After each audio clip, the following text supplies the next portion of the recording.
Bien, pues hola de nuevo, estamos aquí en La Bitácora, iniciamos la tertulia. Les presento a los invitados de hoy, empezando por mi izquierda, don Roberto Castro, es director de Relaciones Institucionales y Parlamentarias. Buenas noches, don Roberto. Buenas noches. Y bienvenido. ¿Ha visto, como he dicho, Encantado. bien lo de Relaciones Sí. Institucionales y Parlamentarias? Perfecto. Me lo he aprendido ya. A mi derecha, don Enrique Banet. ¿Qué tal, don Enrique? Buenas noches. Buenas noches. Bienvenido. Médico ayurvédico y es presidente de la Fundación Galicia Verde.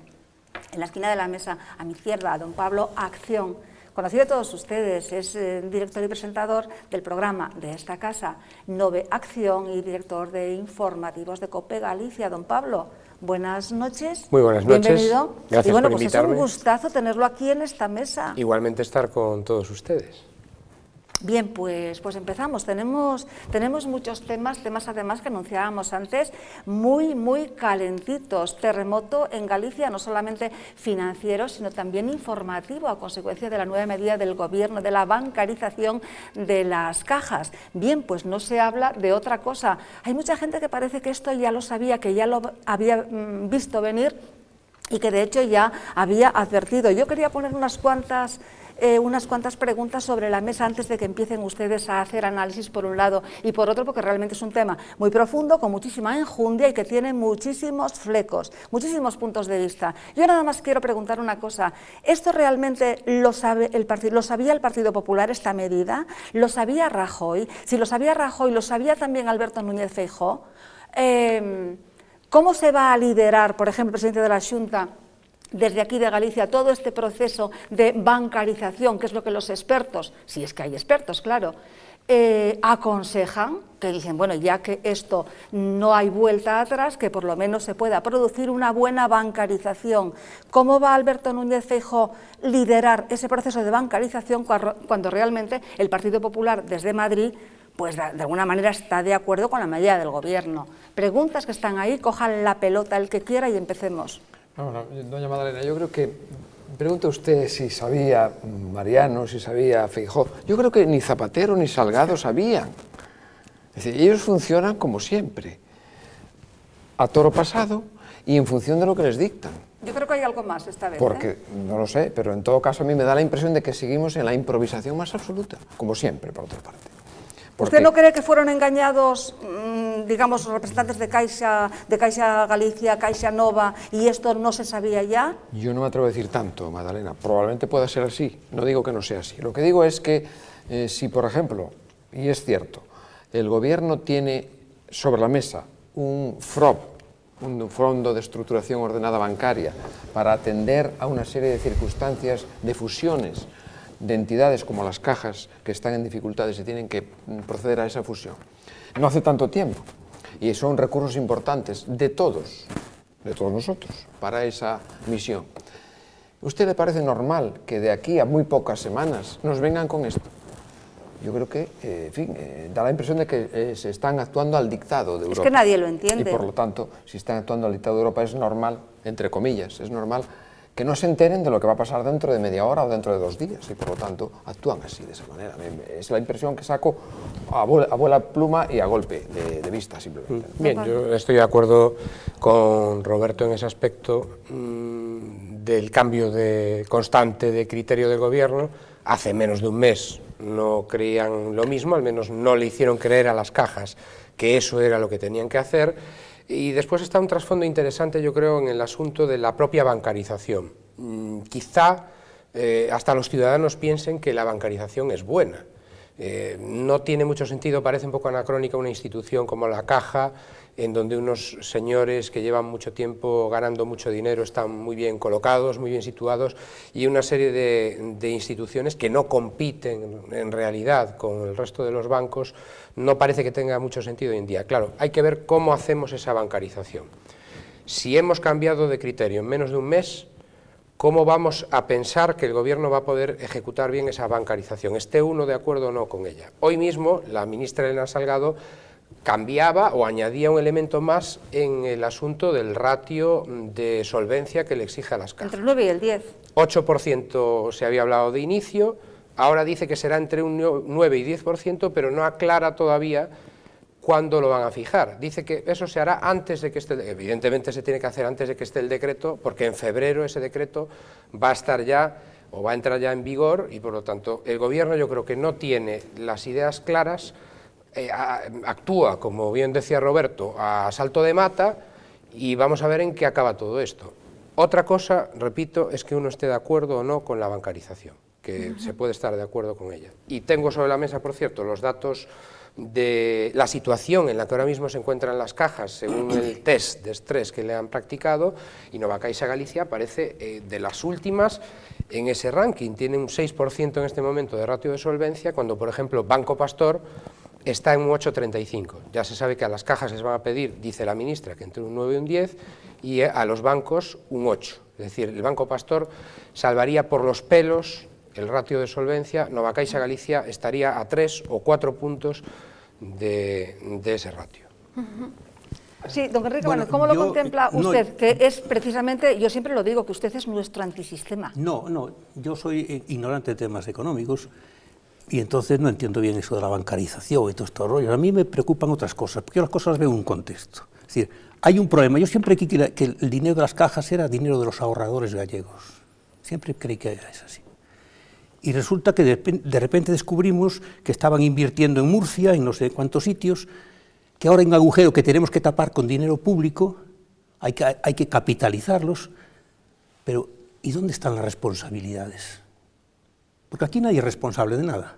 Es decir, toda la gente que ha estado ganando mucho dinero con las cajas, dirigiéndose y organizando, de repente no tienen ninguna responsabilidad. Yo creo que tienen alguna responsabilidad. Es decir, incluso me sorprende que de repente se diga lo del boom del ladrillo, hablando del tema de la banca, y que ahora el Banco de España esté marcando unas normas. ¿Dónde estaba el Banco de España para advertir de que había este problema? ¿Hay alguna teoría? Es que cuando llega el momento final todo el mundo se sube al carro, y no es así. Sí. Hay que asumir responsabilidades. ¿Hay alguna teoría también a este respecto y que realmente esto se tardó en hacer precisamente porque, bueno, pues las cajas de alguna manera están muy involucradas con la situación de la construcción y demás, y que seguramente pues ahí el Banco de España fue demasiado permisivo o que no inspeccionó en la medida que tenía que haberlo hecho, y ahí bueno pues tendrían que rodar cabezas desde el señor Fernández Ordóñez a los directivos de las diferentes cajas de toda España. Pero a mí lo que me preocupa, especulando es en un poco la al Costa hilo del de lo que Sol, él no dice. desarrollando Galicia, que Ya. era su obligación, entiendo yo. Se Porque trabajó, al fin y al cabo es mi dinero. Además, se trabajó con dinero público, se trabajó con una ventaja que motivaba los celos de la banca tradicional, Claro. Y celos justificados. Además, yo Claro, creo claro, que justificados. aún encima la eficiencia de las cajas respecto al ciudadano como servicio bancario estaba en discusión, porque mucha gente se topa en algunas ocasiones con una especie de funcionario detrás del mostrador o de la ventanilla, es decir, que en eso van a tener que cambiar si quieren sobrevivir, van a tener que cambiar la cuestión directiva que tú decías de no instalar dinosaurios en un despacho ganando dinero durante muchos años y mucho menos a costa del erario público, y van a tener que cambiar también en los productos. Ya lo están haciendo. Nova Caixa Galicia ya está ofreciendo productos que hace nada no ofrecía desde la fusión. Ahora ya hay un fondo a un tanto por ciento similar al que ofrecen otros bancos y que podría competir. Es decir, no han competido hasta este momento y, como decías tú, sí que yo creo que habría que pedir explicaciones. También al Banco de España y también, si me permitís, al señor Zarrías, que tuvo un papel bochornoso en toda esta cuestión, negando en todo momento que amenazase a las cajas con intervenirlas. Y yo en un debate en Televisión de Galicia, en la televisión pública de esta comunidad, dije que había habido riesgo real de intervención. Hoy se corroboran mis palabras cuando se ve que lo que va a hacer el gobierno es una intervención para quitarle la manija a las autonomías en las cajas y después poder venderlas. Veamos si pueden venderlas, porque muchas de ellas no van a ser ni atractivas. Claro. Bueno, de todas formas, así han contestado, ¿no? Que según ustedes fue una manera de actuar a la que el gobierno nos tiene acostumbrados, de improvisar y de repente martes rueda de prensa y decirlo por la presión de los mercados, ¿no? Los mercados, esa cosa abstracta, Mercado Fernández, Mercado López, Mercado Pérez, etcétera, etcétera, ¿no? Pero ¿creen realmente que el Partido Popular, que siempre... El otro día Mariano Rajoy lo decía, que siempre había sabido todos los pasos que en materia económica daba el gobierno? ¿Creen que realmente esto no lo sabía? ¿Creen que realmente no lo sabía Rodrigo Rato, por ejemplo? Y yo quiero seguir tirando del hilo. ¿Lo sabía Alberto Núñez o no? No, creen que no. Yo no puedo contestar por las Ya. personas, es evidente. Lo que sí es cierto... Es un enigma, en cualquier caso, para todos los lo que gallegos, sé, lo que para sé. los de las cajas, para el ciudadano, para la prensa, para todo el mundo. Nadie entiende nada, ¿no? Por eso preguntaba yo antes si es que hay expertos en esto. Si para empezar tenemos un organismo que es el que sigue o debe seguir todo el proceso, que es el Banco de España, y no, como se ha dicho muy bien hace un momentito, no toma las medidas que hay que tomar. Si por otra parte el Gobierno, en base a criterios que no sabemos tampoco a fondo de dónde proceden, pero es lo cierto que se está hablando de un 8% de core capital, y ahora ya se habla entre el 9 y el 10, y verán ustedes que antes de que salga el decreto, probablemente esas cifras vayan al alza, más del 10%. Por lo tanto, la verdad es que a mí me sorprende mucho que no haya una claridad de ideas, un planteamiento serio, menos publicidad inicial, aunque evidentemente una democracia tiene que ser transparente y tiene que explicar las cosas, pero inicialmente llevemos unos pasos más sentados, más organizados, más responsables, y después expliquémoslo posteriormente. Y luego hay otra cosa, lo dice muy bien Pablo. Las cajas estuvieron en un tiempo importante dedicadas a ver cómo eran viables a través de sus fusiones, etc. No se han podido dedicar una serie de fondos a esa misión de capitalización. Los bancos sí lo estaban, porque no tenían ese problema de ser viables o no por esta vía. Por lo tanto, hay un cierto desajuste o un agravio comparativo. Oiga, usted me exige un 8%, mientras que usted sabe que yo he estado durante este tiempo dedicado a esto. Que usted me pedía, por cierto, que usted me pedía, y usted me amenazaba que o me fusionaba con la otra o tenía muy difícil vivir en el futuro. En la banca no ocurría así, por lo tanto... A ver, es el problema que tienen precisamente por haber provisionado, por haberles exigido y haber aceptado. Pero me da la impresión de que más que pasos que a lo mejor son necesarios, yo no digo que no lo sean, pero a mí me preocupa más esa actitud de no saber a dónde voy, ni saber cómo voy, ni saber de dónde parto. Es decir, hoy se nos ocurre una idea, mañana se nos ocurre la contraria. A mí me preocupa que nos hemos convertido de la noche a la mañana en un protectorado, porque es que esto va a pasos agigantados, es que ya no somos nada realmente, ya dependemos pero para todo además, para subir la tarifa o equiparar las tarifas del parking con Europa, es una tontería, pero bueno, es así, y todo nos viene de Bruselas, de Europa, de ese grupito de gente que dicta, de ese gran hermano, ¿no?, que dictamina, bueno, cómo tienen que ser todas las cuestiones en todo realmente. Es que yendo al trasfondo de la cuestión, analicemos lo que ha ocurrido en los últimos días con esta cuestión. Es decir, el Gobierno, el otro día lo dijo la ministra, demostrando que con esta medida realmente lo que quieren no es garantizar la solvencia y la solidez de nuestro sistema financiero, sino ganar credibilidad en el exterior, una credibilidad que había perdido el Gobierno, no creo tampoco que por causa exclusivamente de las cajas. Yo creo que la credibilidad del Gobierno se perdió porque tiene 5 millones de parados, porque tiene un 20% de tasa de paro cuando en Europa hay un 10%, por la mala gestión, porque tenemos más de un 40% de tasa de paro juvenil, porque no tenemos controlado el déficit, etcétera, etcétera. Pero no solamente por los fallos que hayan podido cometer, que se han cometido seguramente en la gestión de las cajas. Entonces, vamos a ver cómo reacciona el mercado incluso, porque el día en que Elena Salgado da a conocer la necesidad de demostrar este ratio de solvencia por parte de las entidades no cotizantes, las cajas de ahorro, la bolsa bajó más de un 1,20%. Entonces, realmente el mercado ha reaccionado mal. Vamos a ver, repito, en qué acaba todo esto. Es normal que reaccione mal. Cuando el gobernante emite un mensaje equívoco o un mensaje dudoso, el inversor se retrae y como consecuencia eso genera un problema, no es una solución, es un problema. Sí, el mercado al propio problema en sí. Es un espejo, duda igual a bajada. Claro, eso está clarísimo, por lo tanto. Bueno, pero va a ser muy bien aceptado, dentro de unos días. Y bueno, pues ellos esperan que el señor Blanco salió diciendo que esto era una cosa fenomenal para el ciudadano, porque lo que quieren es mover el dinero para que tenga acceso al crédito, etcétera, etcétera, ¿no? Sí, sí. Bien. A mí todo esto me parece un engaño, sencillamente. Lo que pasa es que a lo mejor suena un poco duro lo que yo voy a decir. Es que yo creo que estamos cansados de hablar de crisis. ¿Por qué estamos hablando de crisis? Yo creo que hay que hablar de guerra económica. Nos están intentando imponer un modelo económico y nos están intentando imponer desde Europa. Porque no mandan aquí, mandan en Europa, y en Europa mandan los mercados. Señores, si los mercados es un 7% de la población, defendámonos de los mercados. O sea, los mercados atacan a Irlanda. Permíteme que te haga una salvedad, porque a mí, yo de lo que estoy verdaderamente cansado, si me permites, es de escuchar que quien tiene la culpa de la crisis o de esta situación que se vive en toda Europa, pero desde luego mucho más acusadamente en Grecia, o en España, o en Portugal, o en Irlanda, son los mercados, los especuladores, que siempre son molinos de viento que no vemos por ninguna parte. Es decir, ¿quién es un especulador? Un especulador eres tú si ganas 10 millones de pesetas y juegas en bolsa. ¿Quién es un especulador? ¿Qué son los mercados? Habrá que actuar con los elementos que el gobierno tiene encima de la mesa para poder manejar dentro del contexto internacional y de la Unión Europea y en lo que le permitan.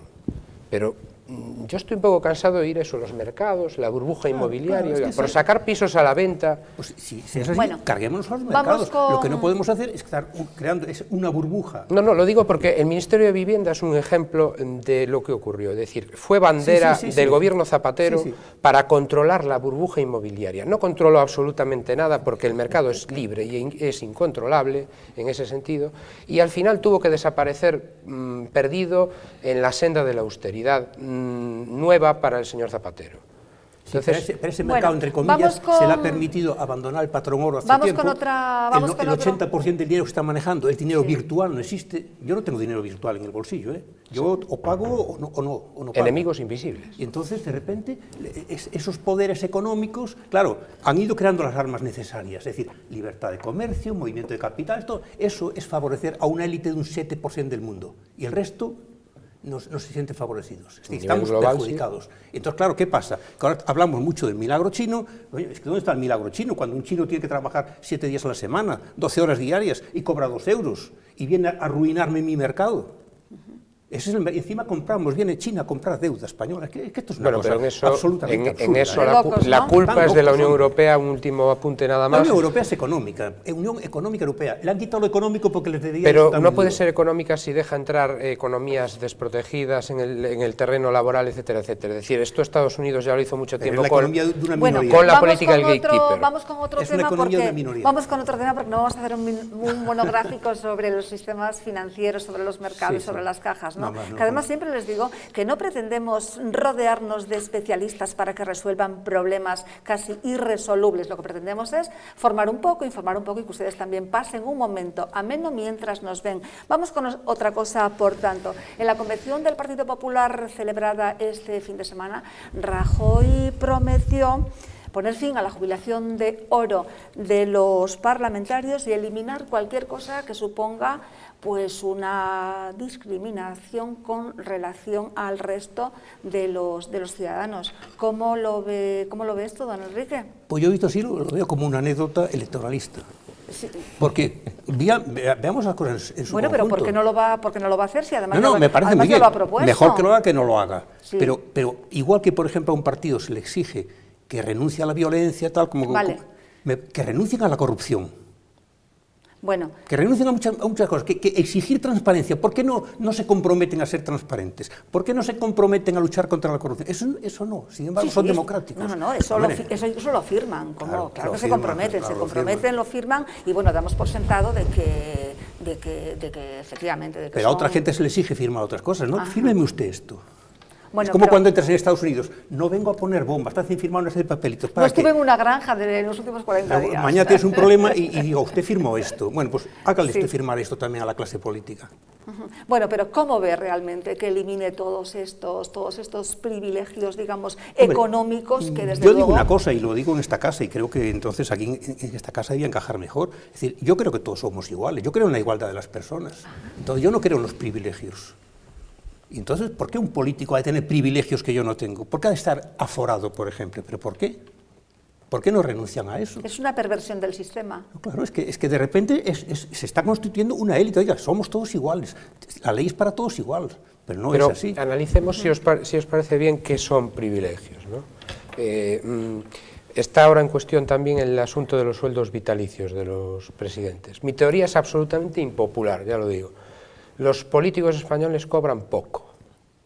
Los diputados y los senadores de nuestro país son los que menos cobran de Europa. Pero todo el mundo cobra poco. No, También todo el mundo cobran cobra poco los que trabajan menos en las que los librerías, por europeos, ejemplo. pero voy a la idea siguiente, es decir, ¿cómo pretende usted fichar a un buen gestor, a un director general de una empresa, a un gerente de una compañía, si usted le ofrece 3.000 euros de sueldo? Evidentemente no se la va a jugar para estar 4 años en el poder.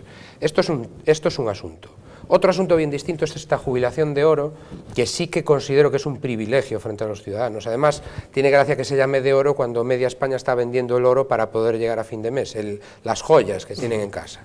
Tiene su gracia y es una paradoja. Pero esta cuestión es bien diferente. Yo creo que esto hay que eliminarlo, es decir, un señor, salvo yo establecería una serie de excepciones que Roberto, además, antes de la tertulia me comentaba que se habían hecho en periodo de transición con determinados personajes que habían vivido en el exilio, etc. Yo hoy establecería excepciones para personas de avanzada edad, que padecen una enfermedad o que tienen una situación especial, que sería estudiable de forma puntual. Si no, esto habría que eliminarlo, esto no tiene razón de ser. Estoy de acuerdo. Expliquemos a la gente que esto significa que, digamos que el Estado cotiza por ellos los años que les faltan para llegar a la edad de jubilación. Sí. Exactamente. Esa sería la cuestión. Ahí analizado discute, puntualmente, eso yo también es estoy de lógico. acuerdo, suscribo Sí, esa yo opinión. creo que estoy con Pablo en el sentido de que este tipo de privilegios debe suprimirse, es decir, no deben existir por cuanto los diputados, los senadores... Sí, debía ser casi un voluntariado. Claro, vamos a ver, son unos representantes de la ciudadanía que actúan en nombre de esa ciudadanía porque no puede ser que la ciudadanía entera se desplace a la Cámara a intervenir, a participar. Tienen a sus representantes. Es una democracia representativa y por lo tanto lo que me parece correcto es que tengan un sueldo digno. En fin, don Pablo ya analizó perfectamente lo que cobran en comparación con otros países, pero en todo caso, un sueldo digno y los privilegios no deben existir, porque somos tan ciudadanos como los demás. Y además debemos dar un ejemplo de transparencia, de honradez, de honestidad, de cumplir la norma, las leyes, etc. Y nos debe afectar a todos. Y si la ley nos dice que hay que cotizar no sé cuántos años para tener una pensión, pues hay que cotizar. Todos, efectivamente. Es que, sí, don Roberto, yo si una cosa he aprendido en estos más de 16 años de periodismo, Madalena seguro que tiene mucha más experiencia que yo y vosotros también en vuestro ámbito, es que el humo no debe distraernos de dónde está el fuego, ¿no? Realmente. Por ejemplo, con el asunto del pinganillo, que diréis, no tiene relación, pero sí la tiene con esos 350.000 euros que nos va a costar a todos el sistema de traducción del Senado. Eso es el chocolate del oro. Ya sé que es absolutamente impopular decir esto, pero eso no es nada, eso no tiene... Lo importante es si es necesario utilizar un sistema cuando luego los señores senadores salen al pasillo y el de Esquerra con el de CIU y el de PNV, resulta que hablan en castellano entre ellos. ¿Por qué en el pasillo hablan en castellano y dentro? Eso sí es una cuestión importante. Pero no que cueste 350.000 euros, salvo que sea un gasto desmesurado del que estemos hablando. Don Pablo, lo que pasa es que no es un solo loro, es el chocolate, decimos el chocolate del loro, pero cuando hay muchos miles de loros o muchos... Claro, pues es que son muchos loros. Entonces creo un que loro hay no le gastos... quitas el chocolate, pero a muchos loros, Claro. a una granja de loros, a lo mejor hay que quitarles el chocolate. No, pero es que hay loros, como hacemos en nuestras casas, de en nuestras distintos economías, colores, ¿no? hay loros de distintos colores. Entonces, hay loros que tienen un color muy feo, gris, negruzco, horroroso. Y los es hay decir, preciosos. usted, como yo, tiene acceso a la agenda que todos los días tiene cada gobierno autonómico, cada diputación y cada gobierno de cada estado. En esa agenda ven ustedes pues 40, 50 actos. Cada acto supone el alquiler de un local, la contratación de un sistema de videoconferencia, el catering para poner los pinchos, etcétera, etcétera. Esto es un dineral el que se gasta a diario. Es decir, hay loros que hay que eliminar, que nos perdonen los ecologistas, y hay loros que hay que mantener. Y, repito, yendo al trasfondo de la cuestión cuando sea necesario, estrictamente, mucho más en tiempo de crisis y de necesidad de austeridad. Yo creo que en tiempo de crisis fuera loros, de colores más bonitos o de menos bonitos. Hay que eliminar, como hacemos en nuestras casas, que nos quedamos con lo realmente esencial. Pero no exactamente solo por la crisis, porque debe ser así. Debe ser así. Bueno, si es periodo de bonanza... Por honestidad. Pudiendo ser eficaces y eficientes y Por ética y estética. poder llevar adelante un acto digno, sin pasarse, pues no pasa nada tampoco. Por estética es el gesto. Es decir, el señor que ha sido presidente de un gobierno autonómico y como se encuentra en una buena situación económica, que no lo he visto hacer a nadie, por cierto, no se lo he visto hacer a nadie, renuncia a su sueldo vitalicio. A ver quién tiene los santos de renunciar a su sueldo vitalicio. Eso es un A gesto lo mejor no resulta estéticamente... por necesidad, los pobrecitos tienen hambre. Bueno. Yo los si cobran mucho o poco, yo no lo sé. Es decir, cobrar 3.000 euros, 2.000 o 1.000 depende de lo que hagas. No, que cobren mientras están, pero depende luego de lo que hagas. los Ahora, privilegios... a mí, yo lo que sí exigiría es que esa gente que está cobrando ahí mucho o poco, que realmente representen al pueblo, que no representen al partido. Yo quiero listas abiertas y que el pueblo se manifieste, pero ningún partido quiere listas abiertas. ¿Por qué? Lo estamos viendo ahora, hay unas elecciones, va a ganar el Partido Popular, creo, y sin embargo Rajoy tiene menos, en las encuestas está por debajo de Zapatero. Entonces, de repente, una persona que no goza con el apoyo de la mayoría va a estar gobernando. Oiga, habrá usted unas listas y a lo mejor pues tiene que ser Esperanza Aguirre o tiene que ser otra persona, no lo sé, o Gallardón, no lo sé. Eso es un debate, Pero yo que lo creo decida que la gente. muy profundo, Es muy profundo. para Claro, otro sí. día, Ya, pero desde pero luego hay mucha que gente hacerlo, las porque pide. nunca se quiere hacer. De todas maneras, Bueno, fíjese, vamos con... las listas del Senado son abiertas y sin embargo coinciden siempre. El que gana el Congreso y el Senado son los mismos, el mismo partido. Sí, realmente. pero claro, y a mí me ofrecen unas listas cerraditas y a lo mejor a mí que soy de la provincia de La Coruña me representa un tío de Almería, mire usted que me representa un tío de aquí que conoce mi región, que patea, que lo puedo ver en la calle y decirle, oye, que tú no estás haciendo, ¿entiendes?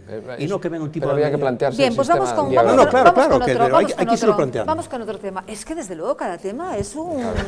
podríamos hacer un monográfico y nos quedaríamos todavía escasos. La semana pasada el informativo de esta casa de Popular Televisión en Galicia daba una noticia cuando menos curiosa, se hablaba de la situación de los trasplantes aquí en Galicia y lo curioso es que muchos gallegos no donan sus órganos porque creen que lo prohíbe la Iglesia Católica, que la Iglesia Católica no lo acepta. Y desde aquí queremos decirles que la Iglesia Católica no solamente no lo prohíbe, sino que además lo aconseja como un acto de generosidad que es hacia la sociedad. El Sergas pues le ha pedido a la Iglesia que le ayude de alguna manera a desfacer este entuerto. Sobre los trasplantes, la donación de órganos, que hay que donar los órganos. Yo no sé qué piensa usted referente a esto. Bueno, yo llevo los dos carnets en el bolsillo. Es decir, yo soy donante y continuamente voy a hacer transfusiones. Es decir, yo es que casi por ley tiene que ser obligatorio, ya que la gente... No, es que me parece absurdo. Es decir, tú una vez que pasas de esta vida, ¿qué más te da? Si te puedes ayudar a otra persona. Es que eso casi por ley. Es decir, no, es que yo ahora no quiero, puedo salvar una vida, pero no doy el riñón de no sé qué. ¿Pero qué más te da? Si dentro de 4 días te van a estar comiendo los gusanos. Vale más es cuestión de concienciación, es que me parece, ¿no? me parece tremendo. Pero es difícil, es que hay que concienciar a la familia porque, claro, esto se produce en un momento delicado cuando tu hijo ha tenido un accidente de tráfico y está en la UCI en una situación terminal. Claro. Y en ese momento el médico debe acercarse a la familia para convencerlo de que done los órganos de una persona que todavía está viva, aunque le quede un halo de nada, de vida. Muerte cerebral. Exactamente. Hombre, yo me precio de haber mamado desde la infancia este asunto, desde el punto de vista que tú decías positivo, por supuesto. Mi padre es médico, jubilado, pero médico, y realizó el primer trasplante de riñón que se practicó en el Hospital Juan Canalejo. Es decir, desde pequeño he escuchado en casa la necesidad de este gesto, que no solo es un gesto solidario, sino que me parece algo importantísimo. Básico. Es decir, si tú puedes ayudar a otra persona viva bien, cuando eso se va a pudrir en 2 días, es que es increíble. Claro. Vale, es pero que yo lo que parece... quiero dejar sentado para todos los ciudadanos, sobre todo que piden que si exista en el rural, que parece que, bueno, que hay menos concienciación o un poco más de apego a la carne. De miedo, sí. Le decía una señora un día cuando le preguntaban, bueno, ¿qué opina usted de donar el corazón? Y decía ella en gallego, dice, bueno, es mejor irse para el otro lado con todo, ¿no? Bueno, pues le decían, no, mire, aunque done su corazón o sus riñones, para el cielo va directamente con unos nuevos. Yo creo que eso es un concepto un poco egipcio de la cuestión, ¿no? Vamos a meter unas vasijas de oro para que haga bien el viaje. En los vasos canópicos. A veces tiene que haber un equipo a lo mejor de profesionales que asesore. Porque a mí me contaba una vez una persona que le dijeron lo de donar, y dijeron, ¿y entonces qué van a hacer? No, pues ahora le vamos, le quitamos los ojos. Entonces, claro, el familiar de repente es que te lo imaginas y te resulta duro. Mal explicado. Pero a lo mejor un equipo de psicólogos, de gente que explique, que lo plantee, que le haga ver la parte positiva. Es decir, yo creo que esto encaja perfectamente, aquellas personas que somos creyentes y pensamos en la trascendencia, en ese sentido de ir más allá de... que yo también soy donante de órgano, evidentemente, y Y creo que la mejor manera de ser solidario es así, de esa manera, ¿no? Los que tienen la posibilidad de donarlo en vida, que también los hay, algunos casos, ya sea a través de un riñón o a través de un trozo de hígado, también hay casos, creo entenderlo. De médula, sí. Lo dejamos aquí porque tenemos que hacer una pausa, me están diciendo. Y volvemos enseguida. Lo dicho, hacemos una pausa y volvemos hasta ahora.